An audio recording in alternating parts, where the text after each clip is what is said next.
Muy buenas tardes, le damos la más cordial bienvenida a todos los que nos sintonizan aquí en este canal de Facebook Live del Colegio Nacional de Abogados y también aquí en nuestra plataforma Zoom.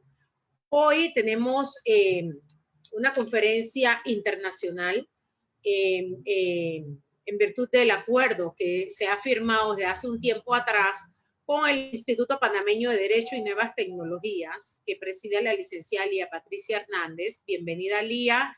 Gracias por estar aquí. Lía nos ha hecho el contacto con diferentes conferencistas internacionales. Tenemos a Alfredo Navas del Salvador, Mauricio París de México, Jonathan Mendoza, creo que está aquí. También Jonathan Mendoza está de México también. Lía, y creo que me quedaba por saludar a Alfredo Navas, que no estoy segura del país que es, pero también es conferencista internacional. Contamos con la presencia de Guillermo Donadío. Gracias, Guillermo, por estar aquí también en las pantallas del Colegio Nacional de Abogados, quien es nuestro presidente de la Comisión de las Tecnologías. Así es que a todos le damos la más cordial bienvenida en nombre del Colegio Nacional de Abogados. Sabemos o estamos seguros que vamos a tener una conferencia muy interesante y ellos nos van a hablar desde su perspectiva de cada país y qué es lo que han hecho referente a la protección de datos personales en Centroamérica y México. Bueno, estamos sobre la hora. Yo les quiero pasar la palabra a Guillermo Donadío, no sin antes pues agradecer nuevamente a cada uno de ustedes por haber aceptado esta invitación de parte de IPANDETEC y de parte del Colegio Nacional de Abogados. Nosotros nos hemos puesto como meta desde el año pasado, principalmente desde el inicio de la pandemia aquí en la República de Panamá, no dejar a un lado el tema de la academia, no dejar a un lado diferentes conferencias, y hoy en día contamos con más de 200 conferencias ya grabadas en nuestras páginas de diferentes temas, ¿no? Gracias a Dios, pues la tecnología nos ha permitido estar en estas pantallas y estar cerca de cada uno de las personas que nos sintonizan, abogados nacionales e internacionales, y también nos ha permitido pues que personas como ustedes, profesionales de diferentes países, puedan exponer sus experiencias y sus conocimientos para la capacitación de principalmente de nosotros los panameños. Así es que en nombre del Colegio Nacional de Abogados le damos la más cordial bienvenida y le paso entonces la palabra a Guillermo Donadío para que nos hagas la presentación y nos comentes específicamente de qué vamos a tener esta tarde. Muy bien, muchas gracias, licenciada. El Colegio Nacional de Abogados y mi persona, Guillermo Donadío, como presidente de la Comisión de Derecho Informático, nos sentimos regocijados por tener un panel excelente. ¿Qué digo excelente? Una lumbrera de personalidades profesionales expertos en estos temas. Hoy en día estamos viviendo un mundo de cambio constante y más a nivel tecnológico con esto de la época de COVID en la cual estamos nosotros viviendo. Tenemos aquí personalidades importantísimas en este sentido que nos van a aclarar, nos van a explicar cómo se regula la protección de datos a nivel centroamericano y a nivel de Panamá. Le damos la más cordial bienvenida a este foro del Colegio Nacional de Abogados. Esperamos que este no sea la única y última vez que vengan. Por favor, necesitamos actualizarnos en tecnologías y yo personalmente les doy las gracias de antemano por compartir su tiempo, su sapiencia en estos temas de tecnología tan necesarios para los abogados hoy en día. Le pasamos la palabra a una expresidente también de la Comisión de Derecho Informático del Colegio Nacional de Abogados de la República de Panamá, la licenciada Lía Patricia Hernández, para que dé la introducción del tema a seguir el día de hoy. Bienvenidos. Lía.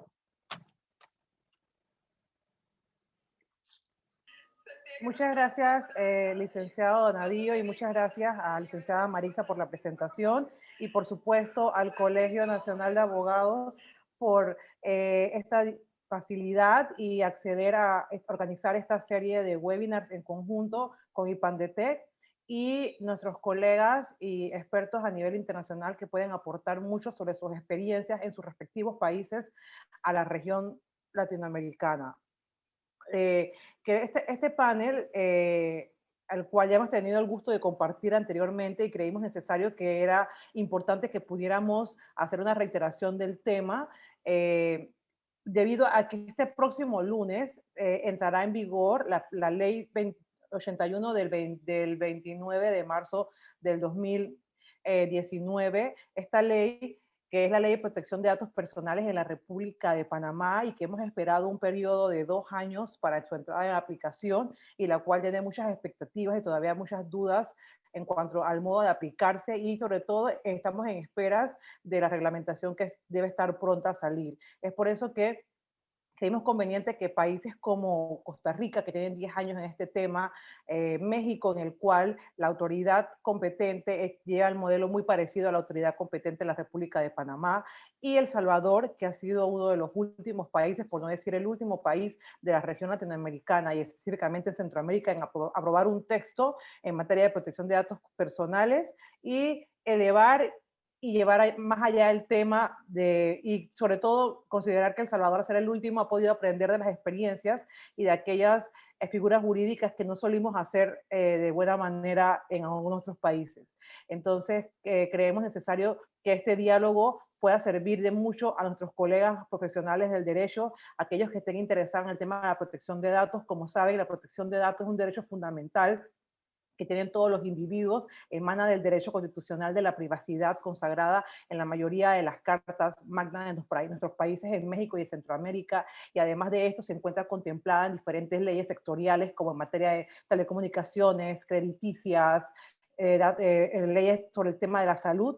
Y en Panamá lo que nos falta son este tipo de espacios en el que podamos discutir y distinguir de por qué la importancia de la misma.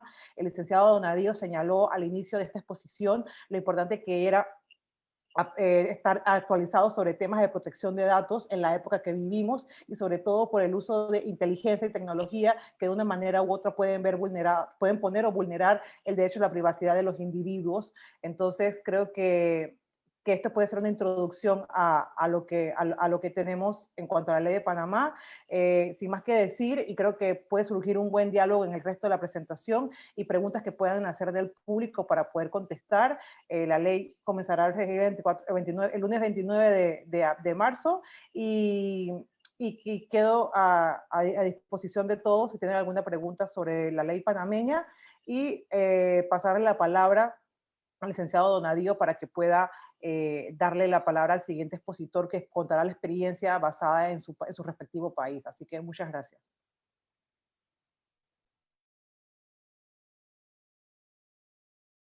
Muy bien, muchas gracias, Lía. Excelente explicación, y ya estamos encima prácticamente para la aplicación de la Ley de Protección de Datos en la República de Panamá, un cambio muy importante. Bueno, le vamos a ceder la palabra al licenciado Mauricio Parris de Costa Rica, que va a exponer sobre la protección de datos en su país. Licenciado, bienvenido.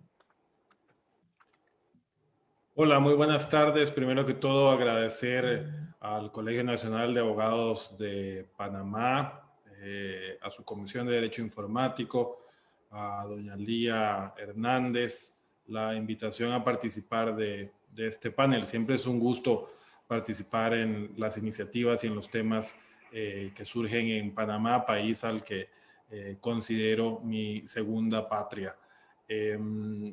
¿Por qué es importante este ejercicio que estamos haciendo? Precisamente porque Panamá tiene la ventaja de tener en ciernes la aprobación de una ley de protección de datos cuando ya hay modelos regulatorios en sitios tan cercanos como Costa Rica, en donde hay mucha experiencia acumulada, en donde ya hemos vivido lo bonito, y lo feo de estos modelos regulatorios, y ese acervo de conocimientos creo yo que no debe de dejarse pasar, ¿no? Les cuento un poco qué es lo que ha pasado en Costa Rica. Costa Rica aprobó en el año 2011 la Ley de Protección de Datos Personales, una ley que cuando se aprobó ya tenía varios años de estar en discusión en el Congreso. La ley fue o es una mala copia de la ley española de protección de datos personales, no la actual, que fue reformada por el Reglamento General de Protección de Datos Personales, o que reformaron con ocasión de este reglamento de la Unión Europea, sino de la ley anterior. Y digo una mala copia porque el legislador costarricense tomó ese texto y probablemente si lo hubiera simplemente copiado y pegado en una ley y lo hubiera aprobado, hubiésemos tenido un mejor resultado que el que salió del Congreso cuando los legisladores sintieron que tenían que meterle mano a ese texto, y lo que hicieron fue realmente generar confusiones, generar inconsistencias, y esas inconsistencias se mantienen al día de hoy en el texto de la ley costarricense, porque no ha sufrido en 10 años modificaciones.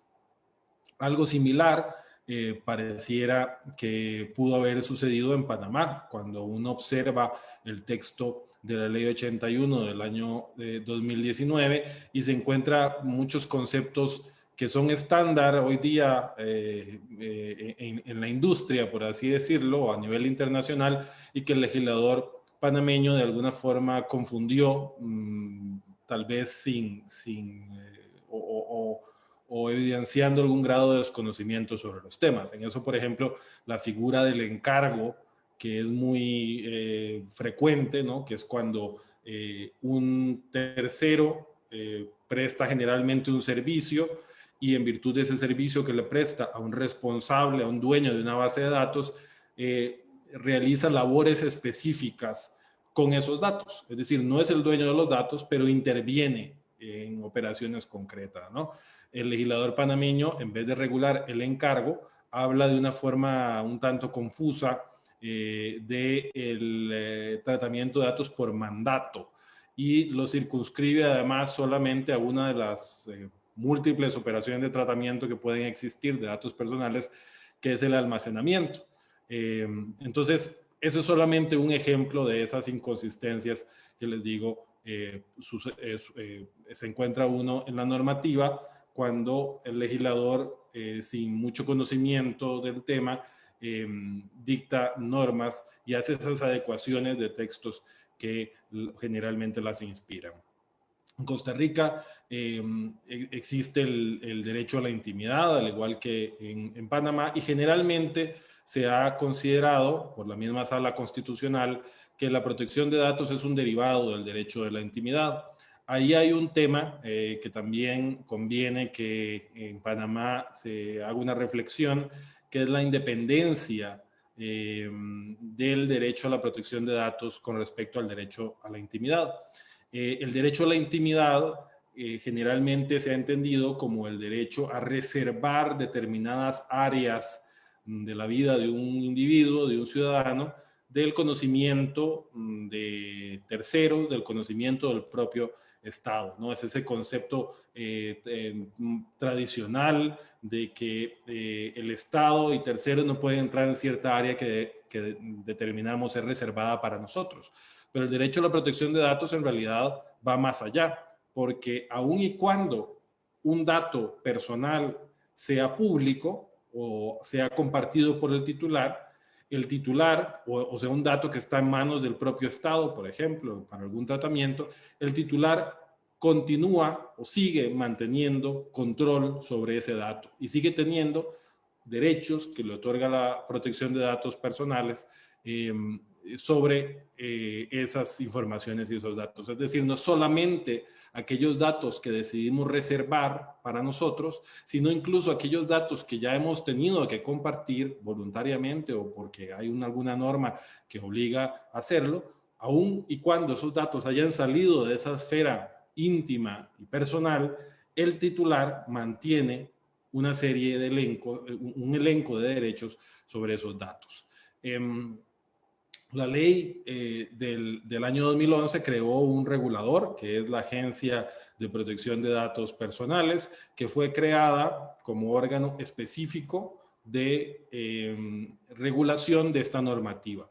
Esta agencia se creó varios meses después de que la ley entró en vigor, e inicialmente era una persona con un escritorio.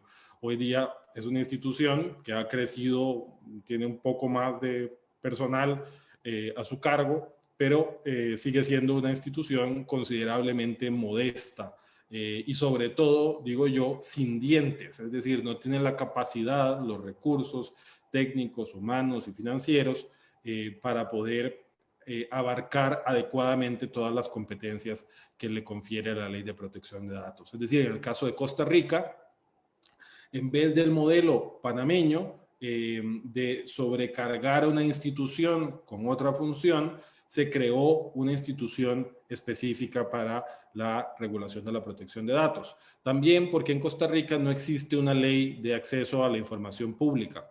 Es decir, tampoco hay una institución que se encargue del acceso a la información pública. Entonces, desde ese punto de vista, esa competencia, por así decirlo, de información pública no está de alguna manera cubierta por otra institución. Desde luego un reto, y creo yo que en esto Jonathan será de mucho valor, digamos, por el tipo de institución que existe en México.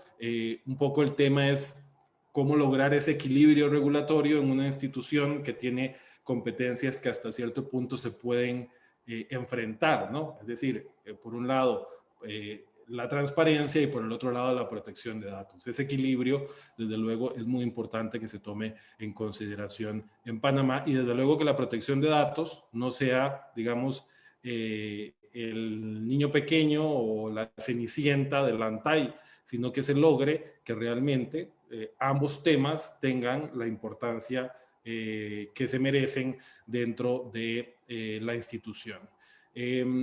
Otro punto que me parece muy importante es el conocimiento del ciudadano. Y creo que en eso la experiencia panameña lamentablemente va siguiendo un poco la experiencia costarricense. Aquí se aprobó una ley y nunca nadie contó nada. Es decir, no hubo una campaña pública de concientización, a nadie le explicaron que existía esa ley, a los ciudadanos no les dijeron que ahora tenían nuevos derechos. Y me atrevo a asegurar que no es sino hasta el año pasado, y ahora mencionaré algunos casos, que los ciudadanos entraron en conocimiento y sobre todo generaron una preocupación con respecto al tratamiento de sus datos personales. Yo viajo con mucha frecuencia a Panamá y creo que puedo asegurarlo, por lo que he visto allí, que es muy similar la cultura de protección de datos que puede haber en Costa Rica. Es decir, no hay. Si hacen una rifa en un Facebook de un microondas y le piden a la gente que comparta todos sus datos, los datos de su esposa, los datos de sus padres, los datos de su prima segunda, la mayor, todos comparten todos los datos porque quieren el microondas. Y a nadie le importa realmente qué hacen con esos datos, porque probablemente por la historia de nuestros países no estamos tan conscientes del peligro tan grave que puede existir respecto a un tratamiento inadecuado de los datos personales. Generalmente cuando personas de otros países vienen a Costa Rica, y probablemente suceda algo similar con Panamá, y ven el manejo de los datos, les parece cuando menos curioso que no tengamos esa conciencia y esa cultura de protección de datos, ¿no? Esa labor de concientización es esencial, porque de otra forma, si el ciudadano no se entera de los derechos que tiene, no se entera de que hay una institución que le puede resolver necesidades que pueda tener respecto a la violación de sus datos personales, las leyes tienden a quedarse en letra muerta. Entonces, una campaña de concientización, este tipo de espacios, pero sobre todo no espacios tan académico, sino campañas masivas de concientización al ciudadano sobre la importancia de la protección de datos son esenciales para que las leyes y la ley de protección de datos en este caso concreto puedan tener una incidencia efectiva en la calidad de vida del panameño. Adicionalmente a esto, lo que les puedo comentar también es que en el caso de Costa Rica, también en esto hay una similitud, se optó por un modelo sancionatorio muy modesto. Es decir, las faltas, las multas que están previstas para las infracciones relacionadas con la protección de datos no desincentivan a las empresas, al mismo Estado, para cumplir la legislación. Es decir, generalmente, o yo he estado en varias reuniones, por ejemplo, también más recientemente con empresas panameñas, en donde uno les explica, mire, usted tiene que hacer todo esto para adecuarse a la ley 81 del año 2019.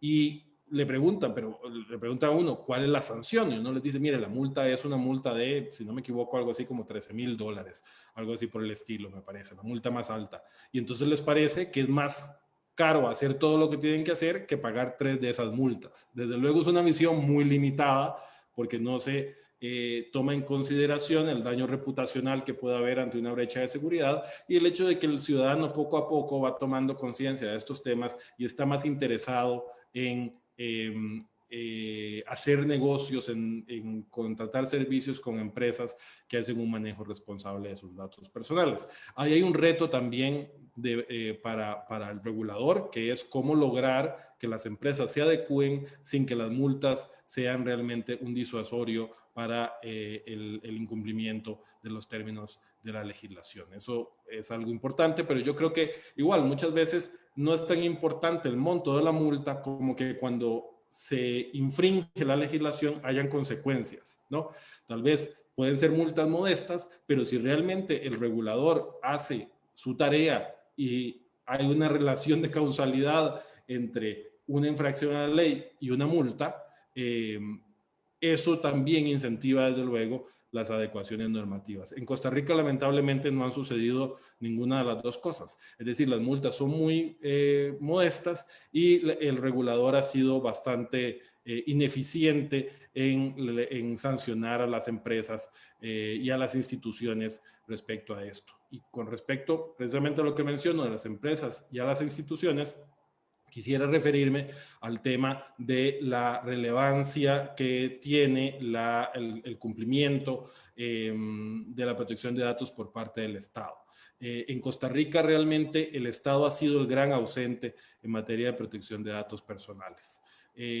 Las empresas, y sobre todo las empresas que tienen operaciones en otro país, sucede muy similar al caso de Panamá, donde en Costa Rica hay muchísimas empresas que tienen una operación y que son multinacionales, y esas empresas ya vienen con una cultura y una regulación de protección de datos que vienen con un estándar incluso más elevado que el que tenemos en nuestros países, ¿no? Entonces, esas empresas se ajustan fácilmente. Y las empresas locales también, de alguna forma, ante el temor o por su deseo de cumplir con la norma, se ajustan. Pero el Estado es el gran ausente generalmente en estos temas, ¿no? Y es curioso porque el modelo regulatorio que seguimos, que es el europeo, surge precisamente ante la preocupación de los alemanes de cómo regular el uso de los datos personales por parte del Estado. Esa era la preocupación principal, pero el foco de la protección de datos en nuestros países se está yendo exclusivamente a las empresas. Entonces, ahí hay una labor importante que se tiene que hacer en Panamá también para que el Estado se comprometa con la protección de datos personales y que sea el primero, ojalá, en adecuar los tratamientos a esta legislación. Les decía que en Costa Rica, diría que ha sido el año 2020 el que ha sido el despertar de la protección de datos, por decirlo de alguna forma.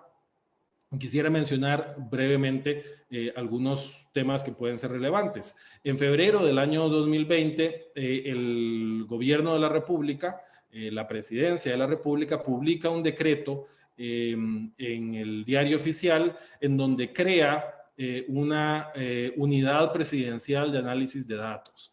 Y esta unidad, que venía ya incluso trabajando desde inicios de la presente administración, el año 2018, lo que hacía era una unidad adscrita en la presidencia, sometida únicamente al control del presidente, que tenía unos superpoderes con respecto a la recolección de datos personales de todos los ciudadanos.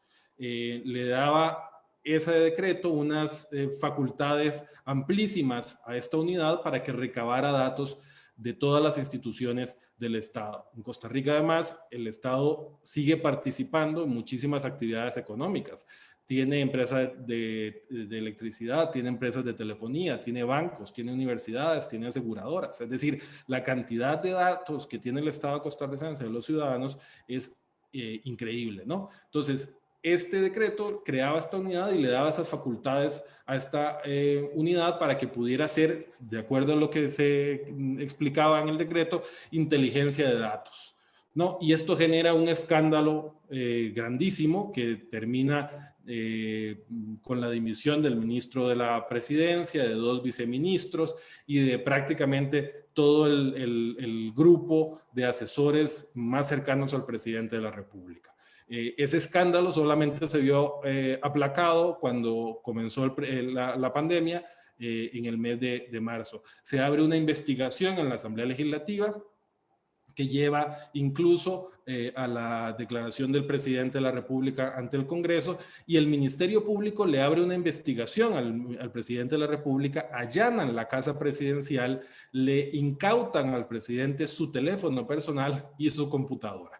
De esto todavía no sabemos qué resultará, pero lo que les quiero decir es que ese escándalo de dimensiones profundísimas es un escándalo de protección de datos personales que ha hecho, creo yo, que la opinión pública costarricense comience a preocuparse con respecto a estos temas, y por eso les hablaba de un antes y un después.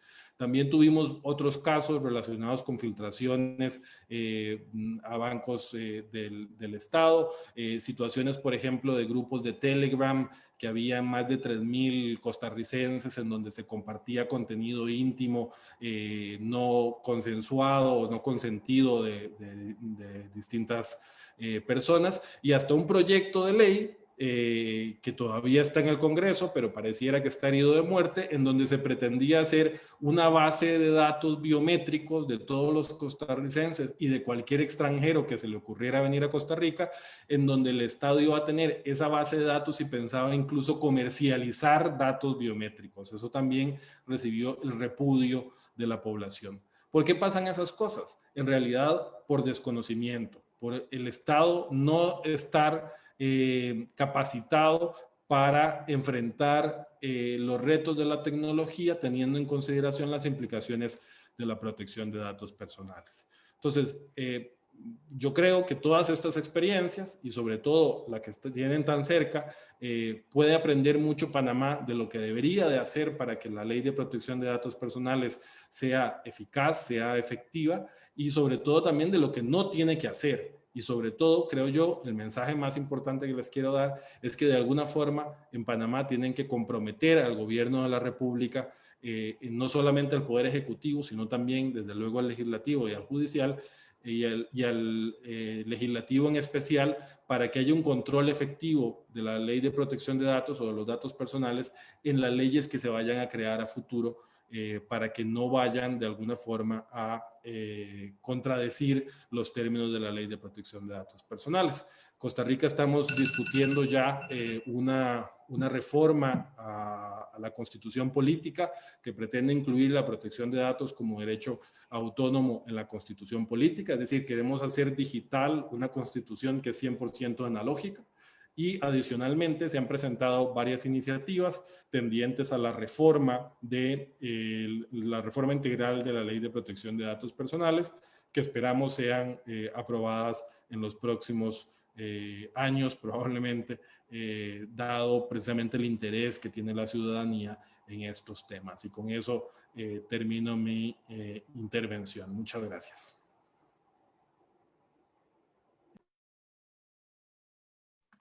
Muy bien, muy completa su intervención, Mauricio. La verdad que es muy interesante la experiencia de Costa Rica especialmente con la relación de las penas, lo punitivo en cuanto a a las multas, que a veces no es lo que se quiere que las personas no se necesite el ius puniendi, el castigo, para que puedan hacer pues las cosas bien. Bueno, muchas gracias. Le vamos a dar la palabra ahora al licenciado Alfredo Navas de El Salvador. Usted tendrá la palabra a partir de este instante. Saludos cordiales, licenciado. Muchas gracias. Buenas tardes. ¿Cómo están? Agradecer la invitación del Colegio de Abogados de Panamá, la invitación de doña Lía, que es una gran amiga, a quien saludo afectuosamente como siempre, y a grandes referentes del tema de datos personales en la región y en Centroamérica. En realidad me siento sumamente honrado de que podamos estar en conjunto nuevamente y poder aprender de todos ustedes sobre las experiencias que se están viviendo y poder aportar un poquito de lo que está pasando en El Salvador en esta materia. Dicho eso, pues puedo comentarles que en El Salvador, aun cuando el día de hoy todavía no tenemos una ley aprobada formalmente que regule los datos personales, sí existe un marco jurídico regulatorio difuso bajo el cual se defienden o se pueden estar normando este tipo de derechos. Tenemos ya dentro de nuestro marco jurídico una ley de firma electrónica, tenemos ley de delitos informáticos, tenemos una ley de acceso a la información pública que en los últimos años, los últimos 5 años, los últimos 2 periodos presidenciales, ha sido una de las leyes que más se ha ejecutado y cuyos derechos más se han accionado en nuestro país, sobre todo por el tipo de información que esta ley regula. Hay una ley de regulación de los servicios de la información sobre el historial de crédito de las personas, ley de protección al consumidor que tiene artículos respectivos al comercio o al e-commerce y que regula de alguna manera los consentimientos de los cuales hablaremos más adelante. La ley de comercio electrónico que ya tiene plena vigencia en El Salvador, hay una ley de teletrabajo, una ley de inclusión financiera, ley de títulos electrónicos, hay una ley de propiedad intelectual y tratados internacionales, y también así hay leyes procesales como el Código de Procedimientos Administrativos y el Código Procesal Civil y Mercantil que regulan de alguna manera este tipo de temas digitales. A la fecha, como bien decía, existen diferentes entidades que están conociendo de esta materia digital y como dije anteriormente, tanto los juzgados, la Defensoría de Protección del Consumidor, el Banco Central de Reserva, la Superintendencia del Sistema Financiero, aún el mismo Ministerio Público, el Instituto de Acceso a la Información Pública, son los entes que están conociendo hasta el día de hoy, dependiendo de la naturaleza de la situación. Hay iniciativas que tienen hace más de 2 años que se están estudiando en la Asamblea y que hace poco han tenido aprobación de parte de la Comisión de la Asamblea Legislativa respectiva que la ha denominado la Ley de Datos Personales, la Ley de Protección de Datos Personales y Habeas Data. Así se va a llamar lo que se tiene para aprobación del Congreso en este momento.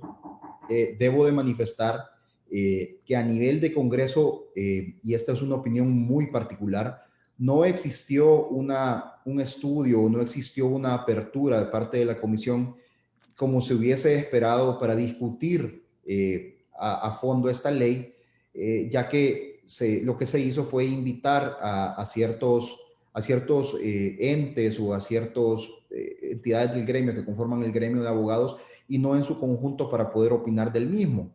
No digo con esto que es un mal texto, digo de que hubiésemos esperado a nivel personal que se invitara a mayor cantidad de personas. ¿Por qué? Porque al final de cuentas estos temas se deben de socializar, como bien lo indicaba Mauricio anteriormente. Asimismo, ya existe un texto para aprobar formalmente la Ley de Autoridad Digital y ya tenemos avances muy grandes en temas de firma digital. De hecho, la ley de firma electrónica ya está aprobada y ya se encuentran aprobado el organismo raíz, así como ya los procesos internos que está dirigiendo el Ministerio de Economía de El Salvador para poder echar a andar este proyecto de manera concreta.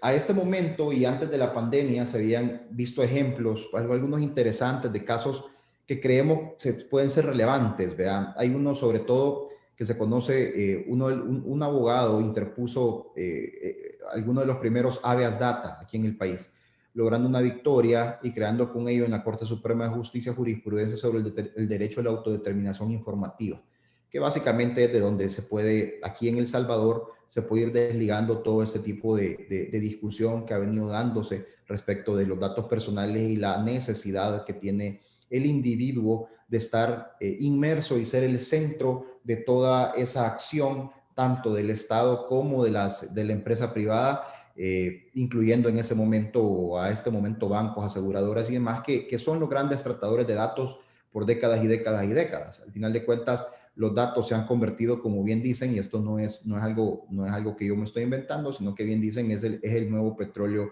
de esta era. Se han logrado posicionar criterios en juzgados de lo mercantil y juzgados penales del país sobre el valor probatorio de los documentos electrónicos. Creemos que eso es importante.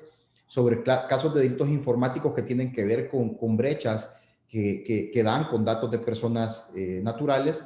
Y asimismo han existido diferentes casos de filtración en entidades públicas y privadas que se encuentran en investigación.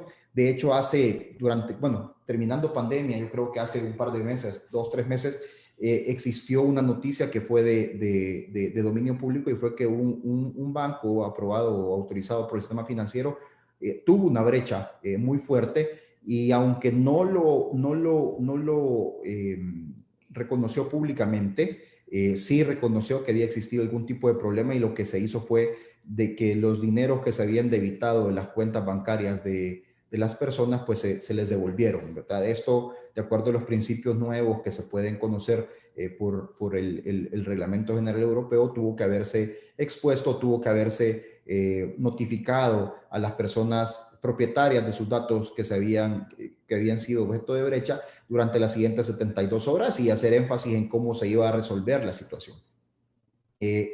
Asimismo, existen algunos otros casos, pero entrar en lo que cuentas nos conllevaría a 3 puntos o a 2 puntos esenciales. El primero es que este tema, bien como decía Mauricio nuevamente, y hago cuenta de esto, porque es cierto, en El Salvador existe cultura de protección de datos. De igual manera, acá yo el otro día escuché en una radio, escuché el otro día en una radio la rifa, de hecho, de un pastel. Y para rifar este pastel, lo que tenía que hacer la gente era mandar su documento único de identidad en frente y vuelto, una foto por medio de WhatsApp, a la cabina del disc jockey que estaba rifando este pastel. Y entonces empiezo a escuchar, me llamó mucho la atención, porque en cuestión de 15 minutos, recuerdo yo, 10, 15 minutos, había recibido esta persona, habrá sido 10, 12 o 13 documentos. Y eso me llevó a la conclusión: ¿cuánto podrá haber valido este pastel para que esta gente regalara sus datos y pudiera regalarle a esta empresa el poder perfilar y el poder tener en cuenta o poder hacer lo que sea con esos datos personales, que incluyen su fotografía, su número de documento, su lugar de residencia y demás?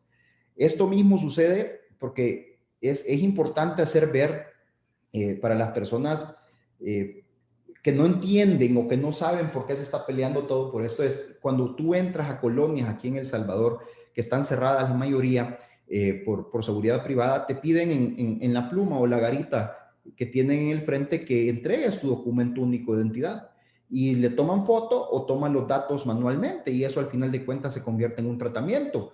Pero el individuo no sabe qué van a hacer con esos datos, y es importante saber qué derechos me pueden aplicar en el caso de que yo quiera que se den de baja o que se borren dichos datos de el cuaderno en donde la persona de seguridad o de la cámara que ha grabado y ha entonces tratado datos de manera automatizada. Entonces, casos como esos son los que se dan aquí en El Salvador, y que creo que es gran parte del problema de la falta de socialización de este importante derecho que tenemos, que es un derecho fundamental.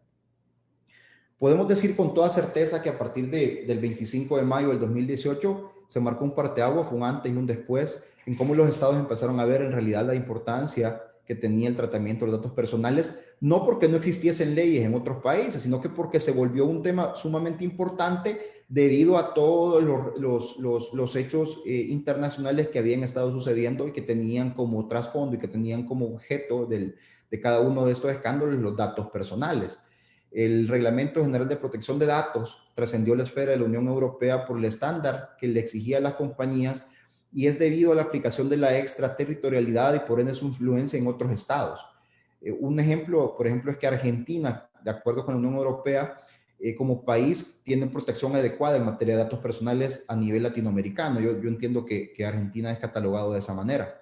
Los estados están buscando entonces cumplir con los estándares que el Reglamento General de Protección de Datos establece, ya que se considera un estándar, se considera una brújula el norte a nivel mundial y que hasta el momento es la más fuerte y adecuada en el tema, ya que existen, además de la extraterritorialidad, existe un tema del cual se va a poder platicar más adelante, yo creo, en cada uno de los países, en cada una de las experiencias, y es el Privacy by Design, que establece que el individuo es el centro de todo el accionar tanto del Estado como de la empresa privada, y entonces debería de ser su derecho al tratamiento de datos el centro a través de lo cual se ejecutan todos los demás procesos que se conllevan internamente en dichas entidades.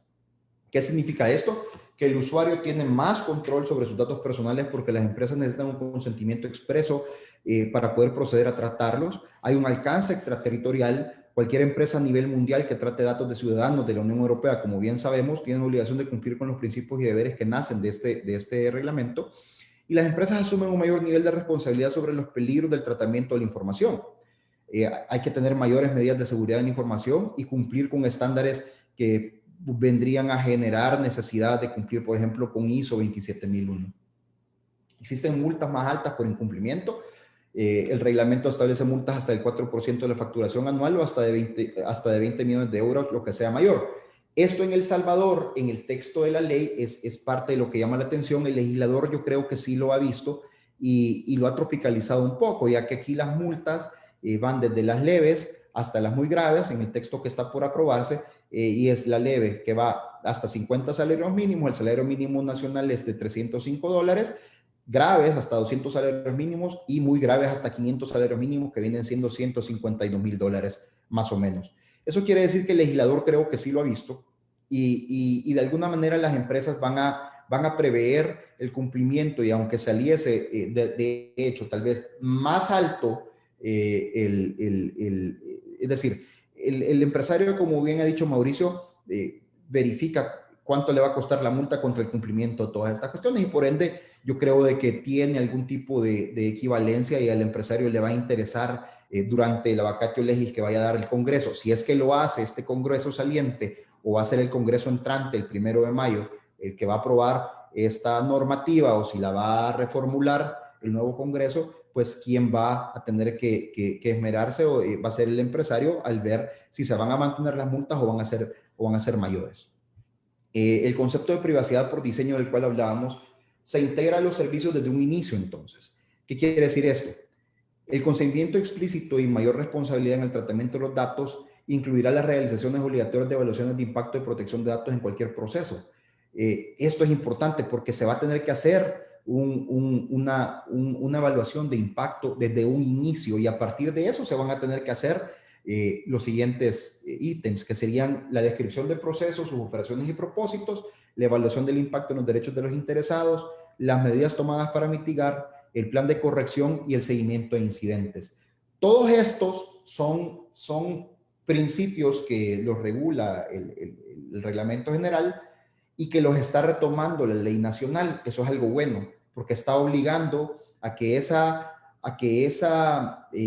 privacidad por diseño sea aplicable y se pueda accionar materialmente y no quede en letra muerta. Existe en el reglamento general, bien decía de nuevo Mauricio, un delegado de protección de datos que es obligatorio por las entidades públicas y las empresas privadas que traten datos de manera masiva. En nuestra ley en El Salvador no existe eso, y creo que es una de las grandes falencias que va a darse, y creo que es una de las grandes necesidades de las cuales deberíamos de gozar, ya que en realidad se convertirá en un auditor de los procesos que se llevan a cabo adentro de cada una de estas entidades que están obligadas a cumplir con esta normativa. Hasta esta fecha, como bien dije, ya existe el texto de ley aprobado. Creo que se siguen y se establecen algunos principios que son importantes y que van a lograr materializar. Y existen dos proyectos de ley que consideramos importantes, están siendo discutidos a nivel de Asamblea Legislativa y que ya fueron, de hecho, aprobados ambos. El primero se presentó el anteproyecto, creo que fue el 7 de enero del 2021, se presentó el anteproyecto de la Ley de Tecnología de la Información y Comunicación para la Sociedad y la Economía Digital. Es largo el concepto, el NEMA, y creo que es muy parecida a la Ley 34/2002, que es la Ley de los Servicios de la Sociedad de la Información y el Comercio Electrónico Española, la SSI. Básicamente se convierte en la piedra angular en donde se regulan todos los servicios que se prestan por medio de las tecnologías de la sociedad de la información y que se complementa tanto con el GDPR y la Ley Orgánica 3/2018 de Protección de Datos y Garantía de los Derechos Digitales. La importancia de este anteproyecto que tenemos acá es que reside que por medio de esta se creará la Autoridad Nacional Digital de El Salvador para administrar la economía digital y proteger los datos personales. Dicha autoridad podrá administrar las actuaciones del órgano ejecutivo en materia de telecomunicaciones, no del espectro radio, telefónico y electricidad, que es lo que se encuentra bajo la esfera de la CIGET, que es la Superintendencia General de Electricidad y Telecomunicaciones, sino que directamente regulará los temas de economía digital, ser rector en materia de firma electrónica, pagos digitales, ciberseguridad y protección de datos personales, que son los dos temas básicos que nos están tomando esta tarde en esta agradable charla. Entonces, ese tendría que ser como la piedra angular a través de lo cual se regula lo demás, porque aquí mismo van a entrar los términos y condiciones bajo los cuales, por ejemplo, las redes sociales están tratando datos en el país. Actualmente no existe como una normativa para las redes sociales, porque, por ejemplo, en Europa cada red social se considera un sujeto activo, un sujeto que deberá de cumplir con esta normativa, y en El Salvador se tendrá que hacer de esa manera. Creemos que entonces, antes de haber aprobado la ley de comercio electrónico, que se tuvo que haber aprobado ese tipo de leyes que nos generan el marco, la base y, como dije, la brújula bajo la cual tendría que funcionar lo demás. Y las dos propuestas que se presentaron hace ya 2 años de ley de protección de datos, que ahora ya se aprobó una que se llamará ley de protección de datos personales y habeas data, cumple básicamente con los siguientes principios que podemos considerar novedosos en nuestra normativa, y que son el concepto de dato personal, la conceptualización de datos sensible, se establece un designado y responsable de tratamiento de datos personales, así como los terceros que tratan datos en razón de haber sido contratados por los responsables, no del DPO, como dije antes, que es una falencia, el concepto de disociación y anonimización o anonimización de los datos personales, la pseudonimización y la transferencia de los datos personales. Esto es importante porque aún dentro de los grupos empresariales o conglomerados se tendrá que tener un consentimiento expreso. Al final, ¿qué nos permite esto? Que el ciudadano, luego de una verdadera socialización, pueda entender que tiene el control de sus datos personales realmente. Que por el principio de transparencia se deberá de garantizar al titular de los datos su derecho a obtener información que le concierne y qué tipo de tratamiento van a ser objeto sus datos. La simplicidad para ejercer sus derechos. No deberían de existir procesos lentos o engorrosos, complicados, para hacer valer los derechos de acceso, rectificación, cancelación y olvido, y portabilidad, que creo que se tiene que agregar ahí dentro. Y el principio de seguridad de los datos es importante, ya que eleva una esfera de igual valor la protección de los datos por medio de la seguridad de dicha información, obligando al responsable del tratamiento de datos a divulgar sin demora alguna, el artículo 22 del anteproyecto lo dice así, sobre la brecha de seguridad tanto al titular de los datos como la autoridad competente, que sería la Autoridad Nacional Digital. Existirán algunas excepciones a esta regla general del consentimiento expreso, del tratamiento de datos, inclusive los sensibles, ya que hay un tema específico que determina cuando el titular de los derechos no esté en condiciones y este sea necesario para efectuar un tratamiento para la prevención, diagnóstico o la prestación de asistencia sanitaria, tratamientos médicos o la gestión de servicios sanitarios.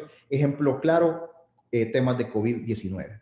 El anteproyecto habla sobre la creación del registro nacional en donde se inscribirán las bases de datos de instituciones públicas y titularidad privada y pública, y luego se establecen las multas que consideramos, de las que ya hablamos. Es un tema importante, ya que las empresas en realidad sí tendrán algún tipo de contingencia por medio de la cual sí tendrán que cumplir y materializar cada uno de estos principios que están englobados en este anteproyecto. Esa sería mi intervención y agradezco nuevamente por la invitación para presentar nuestro apoyo en este importante tema. Muy bien, excelente, excelente. Llama la atención, hay un término que habló usted, licenciado Alfredo, que era el privacy by design, donde el usuario puede tener mayor control, un tema para tomar en cuenta acá en Panamá. Muy bien. Bueno, ahora le tocaría la palabra al licenciado Jonathan Mendoza, que el licenciado Jonathan Mendoza sería el secretario de Protección de Datos Personales del Instituto Nacional de Transparencia, Acceso a Información de Protección de Datos, el INAH, en México. Una persona distinguida. Estamos con un panel de lujo. Continuamos entonces, licenciado Jonathan Mendoza. Bienvenido al foro. Muchas gracias, te lo agradezco mucho, Guillermo. Por supuesto, agradecer mucho la invitación al Colegio Nacional de Abogados de Panamá, a su vicepresidenta, al presidente de la Comisión de Tecnologías, especialmente a Lía Hernández, que ha sido una aliada durante mucho tiempo en estos temas en la región, y bueno, saludar a Alfredo y a Mauricio como copanelistas en esta ocasión. Por segunda vez me dejan cerrar o concluir, lo tomo como un halago, desde luego. La vez pasada corrí un poco, ahora no haré lo mismo, porque les quiero decir que tengo varias consideraciones, por supuesto, de la Ley 81, que es lo que nos convoca de la República de Panamá en materia de datos personales, y también les voy a platicar el esquema en México. Si no lo conocen bien, pues les voy a dar algunos detalles. Creo que, como bien decía Mauricio, serían relevantes. Desde luego, una acotación o una consideración inicial, un acercamiento al tema, es decir, que el derecho al acceso a la información y el derecho de protección de datos personales son derechos independientes, son derechos fundamentales, uno no complementa al otro. Un abogado con conocimientos básicos sabe que los derechos humanos, los derechos fundamentales, se complementan, no se jerarquizan, y desde luego en un tema de ponderación habrá caso por caso algunos que sean más valiosos que otros, pero eso es lo primero que hay que decir, porque en el caso de Panamá estas atribuciones o este tema recaerá en una institución pública que ahora ve cuestiones de acceso a la información, como pasó en México hace pues ya casi 20 años. En 2003, el Instituto Federal de Acceso a la Información, IFAI, asumió funciones en materia de datos personales, primigeniamente para sector público y luego para sector privado en 2010.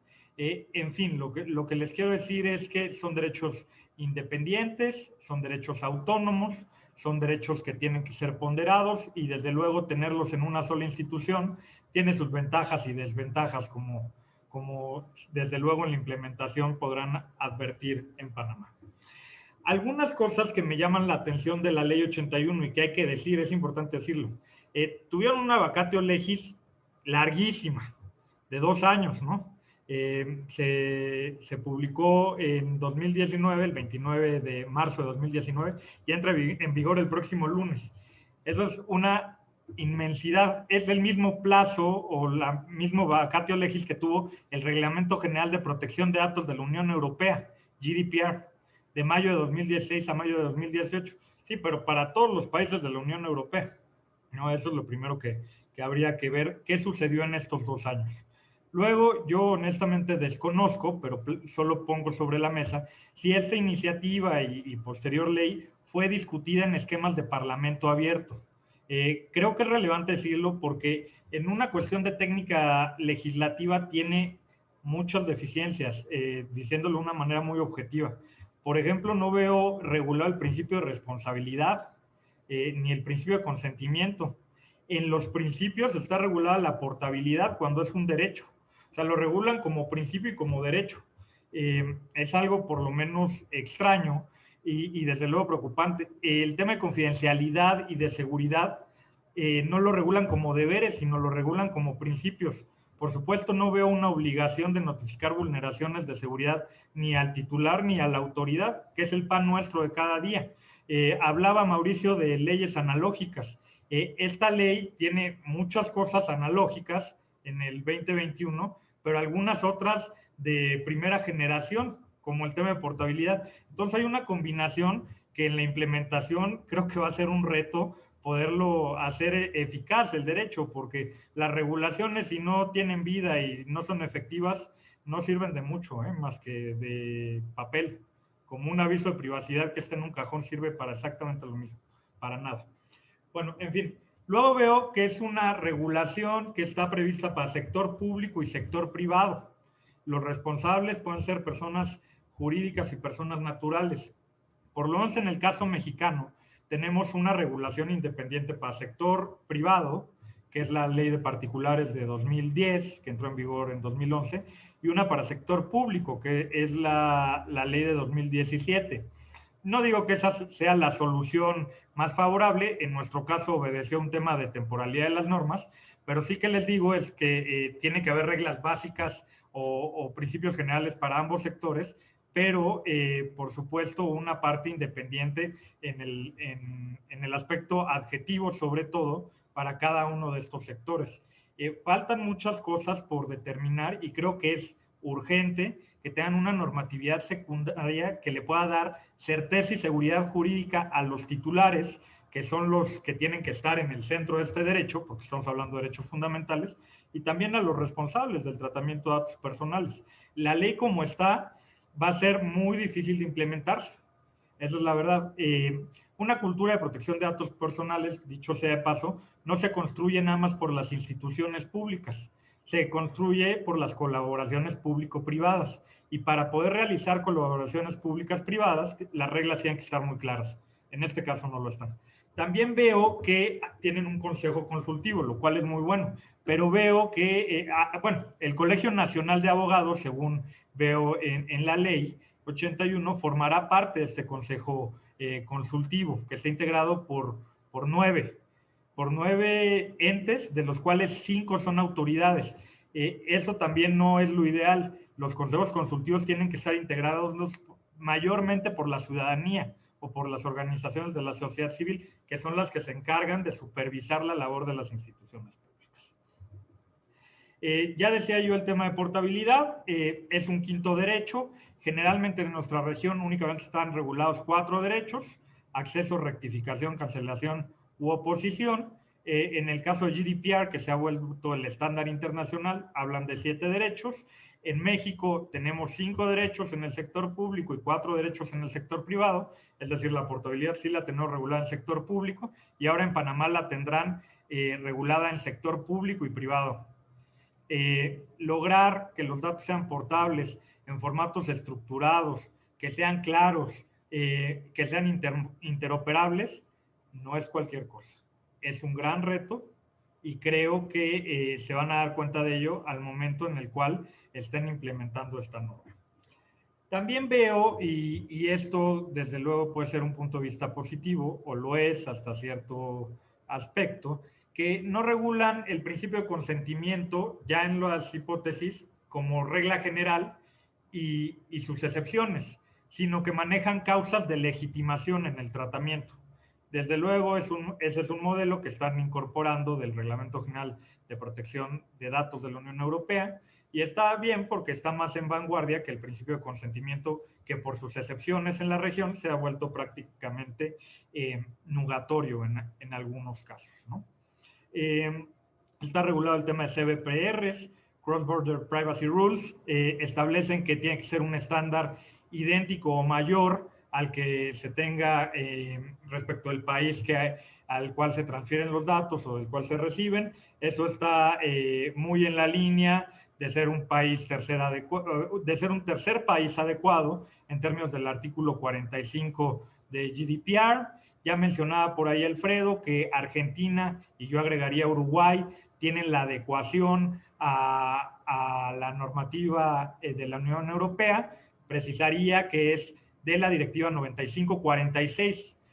No están adecuados ni Argentina ni Uruguay al Reglamento General de Protección de Datos de la Unión Europea, que es la norma que abrogó la Directiva 9546, lo que no significa que hayan perdido su nivel de tercer país adecuado, simplemente tendrá que ser revisado nuevamente por el Consejo de Europa.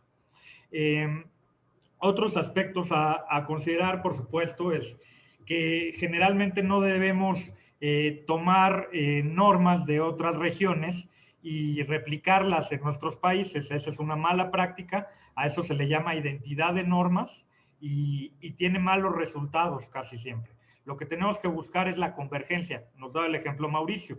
La normatividad en Costa Rica pues tomó muchas cuestiones de la ley española y no tuvo los mejores resultados. Lo mismo pasó en México. El reglamento de la Ley Federal de Protección de Datos Personales en posesión de los particulares es una norma que está prácticamente basada en la Directiva 9546, ahora abrogada, y que en muchos casos va más allá de la ley. Entonces, ese es otro comentario que quería yo hacerles. Creo que es relevante, es importante, porque si no, no logramos el objetivo. Datos personales es un tema global y estrictamente vinculado con economía digital. Los datos personales no pueden ser una barrera hacia la economía digital, pero digamos, todos los países 234 tendríamos que tener un estándar adecuado para el libre flujo de datos personales, sin requisitos adicionales y que garantice la tutela efectiva de este derecho. Yo les quiero dar un dato: de 234 países, únicamente 145 tienen regulación nacional en materia de datos personales. Eso representa el 62% a nivel mundial. Ese dato, desde luego, viene de un análisis que hace cada año Graham Greenleaf, y el de este año refleja esa numeralia. También refleja que países como Jamaica y como Barbados en nuestra región, el año pasado empezaron a incorporar regulaciones en materia de datos personales. Ahora Panamá, ¿no? En fin. Yo les decía que la implementación es el gran reto, poder materializar los principios y los derechos que están establecidos en esta norma y interpretarlo vía resoluciones que sean pro homine y que en verdad protejan a los titulares o a los usuarios, si hablamos de servicios digitales, pues es el fin último. Por supuesto, un DPA ni en Latinoamérica ni en el mundo puede tener como objetivo principal multar a las empresas, porque la multa es la consecuencia, ¿no? No es el origen, sino la consecuencia. Ahora, si quieren que hablemos de multas, como veo que puede ser en algún caso un efecto económico en las empresas son los responsables, pues las multas en este caso no son muy altas, ¿no? Van de 1,000 a 10,000 balboas, que es equivalente más o menos a 11,000, 12,000 dólares, diría yo, la multa más alta. Les decía que tiene ventajas y desventajas tener dentro de una institución pública la garantía y la tutela de dos derechos fundamentales. Básicamente puede caer uno en el error de manejarlo como materias espejo. Nada tiene que ver el acceso a la información y la transparencia con la protección de datos personales. El establecimiento de políticas tiene que ser individualizado y específico para cada una de las materias. También se tiene que dar presupuesto a las instituciones públicas en las cuales van a recaer estas funciones. De lo contrario, se quedan en un esquema eterno de desventaja con las grandes corporaciones que utilizan básicamente esquemas de marketing digital y de perfilado a través de servicios digitales para poder generar mayores ingresos para sus corporaciones.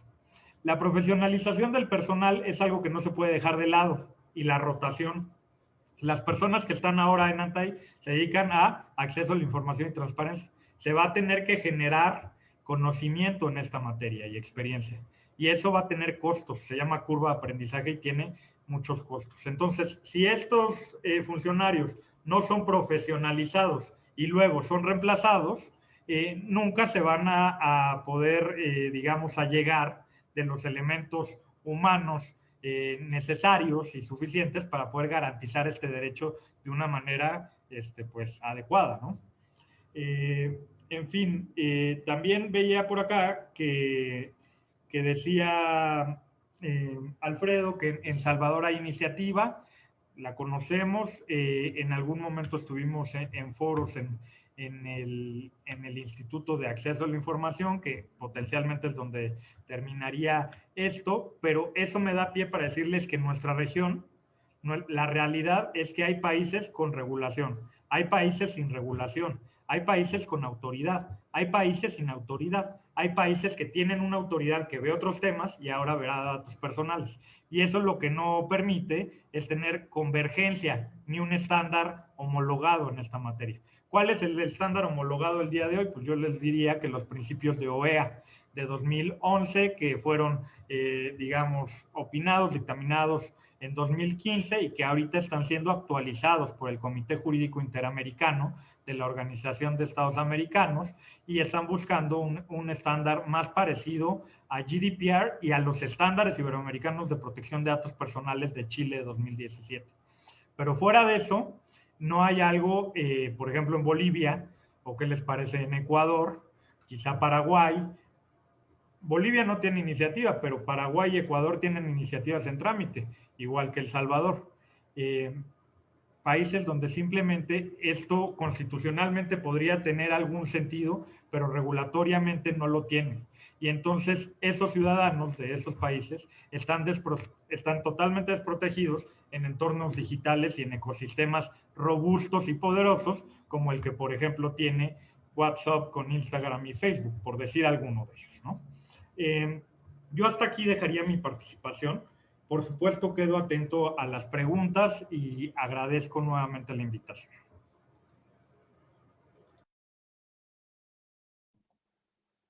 Muy bien, licenciado. La verdad que usted ha dado un pantallazo muy claro de lo que nos viene encima. La ley ya está por venir prácticamente en menos de unos cuantos días. Y básicamente de la experiencia de México tenemos que aprender bastante y de la experiencia internacional. Yo considero que su participación ha sido muy clara en cuanto a lo que se debe hacer y lo que no se debe hacer por la experiencia de México. Básicamente, me atrevería simplemente a consultarle cuántos años de experiencia tiene en México y si usted considera que ha valido la pena en su país en la implementación de las regulaciones. Básicamente ese sería, creo que para concluir la pregunta del millón, ¿no? Con mucho gusto, Guillermo. Mira, en México el tema de protección de datos personales surgió como un complemento al acceso a la información en 2003. Luego vino una reforma, dos reformas constitucionales, una en 2007 y una en 2009. Esta última es la que le da sede constitucional como un derecho fundamental. Entonces, de entrada te diría que lleva 12 años siendo un derecho humano en mi país. De ahí se emitió una Ley Federal de Protección de Datos Personales en posesión de los particulares en 2010, que entró en 2011, y te podría decir que por lo menos en el sector privado tenemos 10 años de experiencia en este tema. En 2014 hay otra reforma constitucional que genera algo que también es súper importante, la autonomía constitucional de este instituto. El INAI no depende ni del Poder Judicial, ni del Legislativo, ni del Judicial. Es un ente autónomo con independencia técnica y con presupuesto, digamos, autogestionable. Desde luego aprobado por las cámaras, pero no con independencia o sujeción a alguno de los poderes de la Unión, como sí sucede en muchos otros lugares de la región. A la fecha hemos multado a empresas por más de 500 millones de pesos. Eso en dólares debe estar cercano a los 25 millones de dólares, un poquito menos, 24. Por supuesto que también hay que destacar que una crítica, no solo hacia cómo suceden las cosas en México, sino en la región y en el mundo, es que esas multas regresan al presupuesto y no se reinvierten en proyectos en materia de datos personales. O sea, no es un presupuesto etiquetado que genere una cultura en torno a este derecho. Eso creo que es muy relevante. No con ello estoy diciendo que regrese al presupuesto de las instituciones que garantizan el derecho, porque eso podría generar discrecionalidad o subjetividad, pero sí que a nivel federal se reinvierte en cuestiones como educación digital, Eso es básico en cuestiones de ciberseguridad, porque si no empezamos a generar conocimiento en los niveles básicos de educación de nuestros países, simplemente la brecha se va a hacer más amplia, no más corta.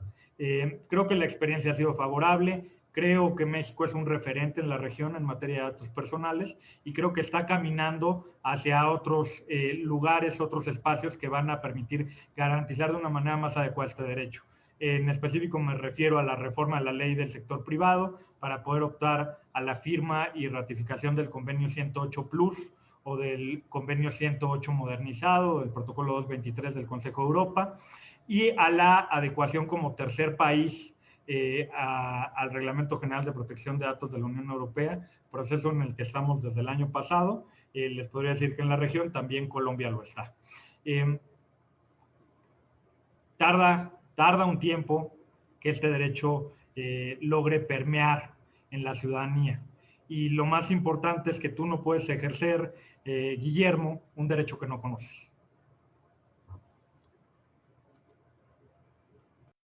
Muchas gracias, muy interesante su exposición. La verdad que creo que es un tema también que tiene que ver cultura, ciudadano, gobierno, país, etcétera. Así que bueno, para concluir que prácticamente le vamos a ceder la palabra a la licenciada Lía Hernández, sobre el tema de conclusión final acá a la licenciada Lía. No sé si no, aparentemente Lía va a decir algunas palabras ya para cerrar. Muchas gracias, licenciado Donadío. Y bueno, ante todo agradecer muchísimo a nuestros expositores invitados y de nivel internacional, Mauricio, Alfredo y Jonathan, por contarnos todas las experiencias acerca de la implementación o el proceso que ha sido la incorporación de una ley de protección de datos a sus respectivos países. Como lo dice Jonathan, es un reto el momento de la implementación de la ley y sobre todo es un reto para la ciudadanía conocer qué implica una ley de protección de datos en el país y de qué manera podemos ejercer esos derechos. Me han parecido muy acertados sus comentarios en cuanto a la figura de una autoridad competente, preparada, tanto de recursos financieros como de recursos humanos, y sobre todo independiente que pueda llevar adelante el tema, tal y como lleva el tema de la transparencia en el sector gubernamental. Así que agradecerles a todos. No sé si hay alguna pregunta del público en las redes sociales, y bueno, creo que puedan poder revivir este live en la cuenta del Colegio Nacional de Abogados, en su cuenta de Facebook. Muchas gracias. Muy bien, entonces como Colegio Nacional de Abogados le damos las gracias a todos los participantes, sobre todo a los participantes a nivel internacional, a este foro del Colegio Nacional de Abogados, y le reiteramos pues las gracias a todos y vamos a cumplir entonces con el tiempo exacto de prácticamente 1 hora. Saludos Jonathan, saludos Alfredo, saludos Patricia, Maritza, etcétera. Muchas gracias a todos y concluimos entonces esta gran presentación. Gracias.